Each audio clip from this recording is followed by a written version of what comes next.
Hello, I'm Elise Mitchell. I am the CEO of Mitchell Communications Group, and I am here today with Julian Boulding, my very good friend, who is the president and the founder of thenetworkone. And we are talking today all things award worthy. What is it? What is the secret sauce that helps people win awards at places like Cannes? And I thought, first of all, just give me your insights on Cannes. What are you seeing? What kind of vibes are you picking up on this year here? Well, Cannes is, in some senses, it's all the same. You know, you look at it and it's the beautiful beach, the beautiful weather, the same palais, the same hotels. But I think underneath, as something worries me a little about Cannes, is it's becoming, and please don't be offended by this, Elise, it's becoming very American.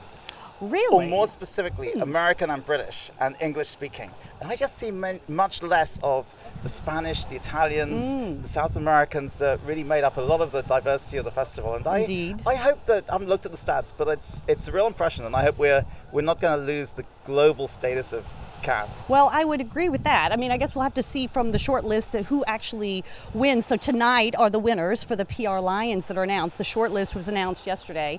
278 or some great number of shortlisted winners. Is there any campaign that you're watching or you're hoping to see to be announced tonight as one of the Lions winners? Oh, I'm not going to speculate on who was, but there was a very interesting. I did see the first Grand Prix that was awarded a couple of days ago in Health. Yeah, that's right. And that's quite a controversial campaign, because it's a very which creative campaign? graphic Which image. Campaign? It's the one with the very strange, thick-set, freaky-looking person who is the one designed. Meet Graham. Yeah, that campaign. That's an excellent one. Yes. Yeah, although even that got some flack because Graham was a man, and they said it's pretty unfair that only men are. Back to the discussion on diversity, right? Yeah. Well, I know that you have at thenetworkone, you have a terrific awards program called the Indies. And give us some sense of what you've seen in your winners. Is there anything what is winning today? What are the ingredients that help a winner take the stage? Yeah, no, I mean, it's true. We've actually launched this for the first time last week. So we had our first awards ceremony last week at the Indie Awards. And the reason we started it was not that there's anything wrong with, the Cannes Awards, but the big network agencies tend to win. People are very focused on which holding company scores more points than another holding company. And, a bit of competition is great. The trouble is independents who have a lot of the talent but don't have the scale get squeezed out. So we wanted to do something that was just focused on the independents, not as a rival to Cannes in any way, but I mean just as a complement.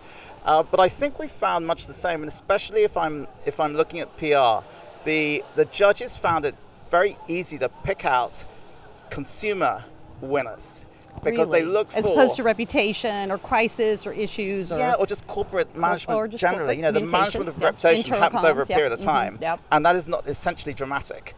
A stunt, an idea, an image, a piece of news that kind of is here today and created from nothing. This is dramatic, and it tends to win. So they found it really easy to pick the winners in consumer and hard to pick the winners in corporate. And I don't think we've necessarily solved that problem, but I do think it's a little bit of a problem in the industry, and part of why the ad agencies who do that as a stock in trade, stopping power stuff, tend to win the awards here at Cannes as well. And I remember, so I was on the PR Lions juries in 2014, 3 years ago, and I remember that actually. The category, the number of entries in reputation, crisis, corporate communications, internal comms, they're like, you could count them on one hand. I mean, there were so few of them, and some of us were very upset by that. Like, how come we are not seeing some of the better campaigns in the awards? It's really hard to judge. I mean, I think maybe they need to come a little closer to the Effies or the effectiveness Lions, because you judge that over a case history that's maybe got 8 or 10 pages. You can build a case, you can explain what was done over time. It doesn't work in those kind of 2-minute videos that are the sexy bits that win the judges. So what's the one ingredient that you think makes an award winner? Oh, I think it's originality. It has to stand out from the crowd. Great answer. And that's the answer. I mean, yeah, and originality, so hard to find, because as we always say, there is no original ideas, right? It's only one that's been recreated or reframed or reshaped into a current need of today. But that is why the young people are often better at it, because they don't realize it may have been something like this may have been done before. So of course. They have the confidence.